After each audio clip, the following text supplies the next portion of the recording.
चंद्रयान-3 का प्रज्ञान rover Vikram lander से बाहर निकलकर चांद की सतह पर दूर दराज के इलाकों में जाकर रहस्यमयी जानकारियां इसरो के वैज्ञानिकों के पास भेज रहा है। इसी बीच इसरो के वैज्ञानिकों के पास एक ऐसा वीडियो आया है जिसे देखकर दुनिया भर के वैज्ञानिक हैरान हो गए हैं। इस वीडियो ने सारी दुनिया में टहलका मचा दिया है। वीडियो को दिखाने से पहले हम आपको कुछ जानकारियां देते हैं। प्रज्ञान रोवर चांद के दूर दराज इलाकों में घूम रहा है और चांद की वीडियो को इसरो के वैज्ञानिकों के पास भेज रहा है।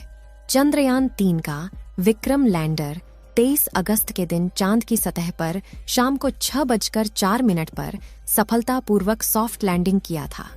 क्योंकि चंद्रयान का लैंडर धरती से लगभग 3,84,400 किलोमीटर दूर स्थित चांद तक के सफर को लगभग 40 दिनों में पूरा किया था, इसलिए रात भर विक्रम लैंडर को आराम करने दिया गया और सुबह 24 अगस्त के दिन विक्रम लैंडर का गेट खुला और प्रज्ञान रोवर चांद की सतह पर बाहर निकल गया। इस वीडियो में आप देख सकते हैं कि चंद्रयान-3 का रोवर प्रज्ञान कैसे धीरे धीरे चांद की सतह की ओर रवाना हो रहा है। चंद्रयान-3 के इस चहलकदमी को देख सारी दुनिया में टहलका मचा हुआ है। लेकिन दोस्तों, इसमें हैरान कर देने वाली बात यह है कि चंद्रयान का प्रज्ञान रोवर चांद की सतह पर जहां जहां भी घूम रहा है, वहां पर अपने टायर के निशान छोड़ रहा है, जिसमें भारत का अशोक स्तंभ और इसरो का चिन्ह छपा हुआ है। और दोस्तों, ऐसा पहली बार हो रहा है क्योंकि चांद के दक्षिणी ध्रुव पर पहली बार भारत के चंद्रयान-3 ने ही लैंडिंग की है और इसी के साथ भारत चांद के दक्षिणी ध्रुव पर उतरने वाला पहला देश बन गया। अमेरिका, रूस, चीन समेत अन्य किसी भी देश की हिम्मत चांद के इस इलाके में उतरने की नहीं हुई, जबकि हमारे भारत के होनहार वैज्ञानिकों ने चांद के इस इलाके में अपने अंतरिक्ष यान को उतारने में सफलता प्राप्त की है। यहाँ तक कि अमेरिका ने लगभग 18 मून मिशन कर लिया है और रूस ने भी 25 मून मिशन कर लिया है। अगर बात करें अमेरिका की, तो इन्होंने चांद पर इंसानों को भी भेज दिया है, लेकिन चांद के उत्तरी ध्रुव में सारे मिशन किए गए थे, जबकि दक्षिणी ध्रुव में कोई भी मून मिशन नहीं किए गए थे। तो आखिर चंद्रयान के प्रज्ञान रोवर ने ऐसा क्या कमाल कर दिखाया जिससे दुनिया भर में भारत की ही नारे गूंज रहे हैं। आपको जानकर हैरानी होगी कि चंद्रयान-3 ने जैसे ही चांद की धरती पर अपने कदम रखे, वैसे ही इसरो के पास एक मैसेज भेजा कि मैं अपनी मंजिल पर पहुंच चुका हूं, जिसे देख इसरो की खुशहाली और ज्यादा बढ़ गई। इसरो के वैज्ञानिकों की आंखों से खुशी के आंसू बहने लगे थे। पूरी दुनिया में भारत और इसरो के नाम की जय जयकार हो रही थी। लेकिन इसी बीच हमारा विक्रम लैंडर और प्रज्ञान रोवर एक महाप्रयोग का शुभारंभ कर चुके हैं, जिसे चांद के इतिहास में सुनहरे अक्षरों में लिखा जाएगा। और इसके बारे में सुनकर आप भी खुशी से उछल पड़ेंगे।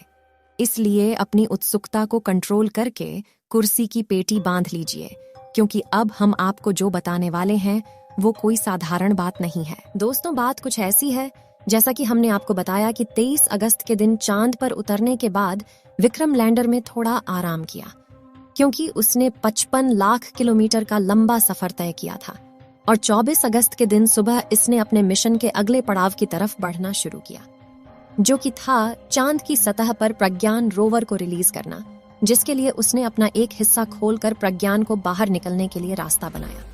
और जैसे ही चंद्रयान का प्रज्ञान रोवर विक्रम लैंडर के सीने से बाहर निकला, उसके बाद वह पल ऐतिहासिक बन गया। दोस्तों, चंद्रयान-3 के रोवर ने जैसे ही विक्रम से बाहर निकलकर चांद की सतह पर चलना शुरू किया, वैसे ही इसने चंदा मामा पर भारत की अमिट छाप छोड़ दी, क्योंकि इसरो ने प्रज्ञान रोवर के पहियों पर इसरो का लोगो और भारत का राष्ट्रीय प्रतीक अशोक चिन्ह को बनाया था, जिस वजह से यह चांद पर सफर करते हुए आगे बढ़ रहा है। वैसे ये अपने पीछे भारत के नेशनल सिंबल अशोक स्तंभ और इसरो के लोगों की छाप छोड़ते हुए आगे बढ़ता जा रहा है। यानी कि आज से 1000 साल बाद अगर कोई देश या एलियन प्रजाति चांद पर पहुंचेगी, तो उसे भारत की यह छाप वैसी ही दिखाई देगी। लेकिन अब आपके मन में सवाल जरूर आ रहा होगा कि चांद की मिट्टी पर बने निशान कई सालों तक कैसे रह सकते हैं। ऐसा इसलिए क्योंकि चांद पर काफी पतला वातावरण है, इसलिए यहाँ पर धूल मिट्टी नहीं उड़ती। इसी वजह से साल 1969 में जब एस्ट्रोनॉट नील आर्मस्ट्रॉन्ग चांद की सतह पर पहली बार उतरे थे, तब से लेकर आज तक चांद पर उनके पैरों के निशान वैसे के वैसे मौजूद हैं। और चंदा मामा पर अपनी छाप छोड़ने के लिए भारत तो दुनिया भर की सभी एजेंसियों से सबसे आगे निकल चुका है, क्योंकि प्रज्ञान रोवर चांद के दक्षिणी ध्रुव पर जहां जहां जाएगा वहां वहां इसरो का लोगो और अशोक स्तंभ छापता जाएगा, जिसे खुद चंदा मामा भी नहीं मिटा पाएंगे। आपको बता दें कि चंद्रयान 3 के लॉन्च होने से पहले इसरो ने एक वीडियो जारी किया था, जिसमें दिखाया गया था कि प्रज्ञान रोवर जैसे जैसे आगे बढ़ता है वह पीछे अशोक चक्र और इसरो के लोगों का निशान छोड़ता जाता है। और अब वैसे ही अपने सफर की शुरुआत करके प्रज्ञान रोवर ने चांद की खाली जमीन पर भारत की कामयाबी का कारनामा करना शुरू कर दिया। तो जैसे कि आप जानते हैं कि चंद्रयान 3 का मिशन अगले 14 दिनों तक चलने वाला है। ऐसे में 14 दिनों में प्रज्ञान रोवर अपनी लैंडिंग साइट और आसपास के इलाकों में काफी लंबा सफर तय करने वाला है। तो जरा सोचिए कि मिशन पूरा होने तक चांद के इस इलाके में अशोक स्तंभ और इसरो के लोगों की कितनी हजारों फील्ड में बन जाएंगे। चलिए दोस्तों, प्रज्ञान रोवर की बनावट और उसके मिशन की बात करते हैं, जिसे देखकर दुनिया की सभी स्पेस एजेंसी में हड़कंप मचा हुआ है। प्रज्ञान रोवर का वजन 26 किलो है। चांद की उबड़ खाबड़ सतह पर चलने के लिए इसमें 6 टायर लगाए गए हैं और इसका इलेक्ट्रिक सिस्टम इन 6 पहियों पर सवार होकर पहुंचता है और यह पावर पहुंचाता है, ताकि अगर 2 पहिए मिट्टी में ढल जाए तो बाकी के 4 पहियों से खींचकर बाहर निकाल सके। इसके अलावा इसकी और पहियों को पकड़ कर रखने वाली रॉकेट बोगी को काफी मजबूत बनाया गया है, ताकि पत्थर या किसी चट्टान से टकरा जाता है तो इसके उपकरणों को कोई नुकसान न पहुंच पाए। वहीं इसमें पहले से बड़ा सोलर पैनल लगाया गया है, जो सूरज की रोशनी 24 घंटे लगातार प्रज्ञान रोवर की बैटरी को चार्ज करता रहेगा। अब आप सोच रहे होंगे कि धूप तो 10 से 12 घंटे तक होती है, तो फिर 24 घंटे की चार्जिंग कैसे होगी? तो आपको बता दें कि चांद पर एक दिन पृथ्वी के 28 से 29 दिनों के बराबर होता है। यानी कि चांद पर 14 दिन की सुबह और 14 दिन की रात रहती है, यानी 14 दिनों तक लगातार आसमान में सूरज खिला रहता है।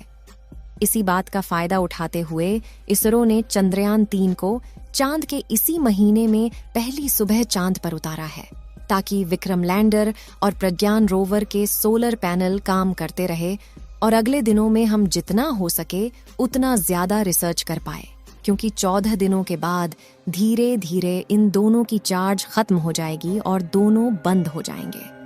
आपको जानकारी के लिए बता दें कि चंद्रयान 3 ने ऐसी कोई फोटो या वीडियो नहीं भेजी है जिसमें एलियन के मौजूद होने का सबूत मिल रहा हो। दोस्तों, आपको क्या लगता है, चंद्रयान 3 चांद पर पानी की तलाश कर पाएगा या नहीं? अपनी राय कमेंट में जरूर बताएं। इस वीडियो को एक लाइक जरूर करें और अपने मित्रों तक इस वीडियो को शेयर करें, ताकि उन्हें भी जानकारी मिल सके। और भी नॉलेजेबल वीडियो के लिए अपने भरोसेमंद चैनल को सब्सक्राइब जरूर करें और बेल आइकन को ऑल पर सिलेक्ट करना बिल्कुल ना भूलें। मिलते हैं किसी और नॉलेजेबल वीडियो के साथ। वीडियो को अंत तक देखने के लिए धन्यवाद।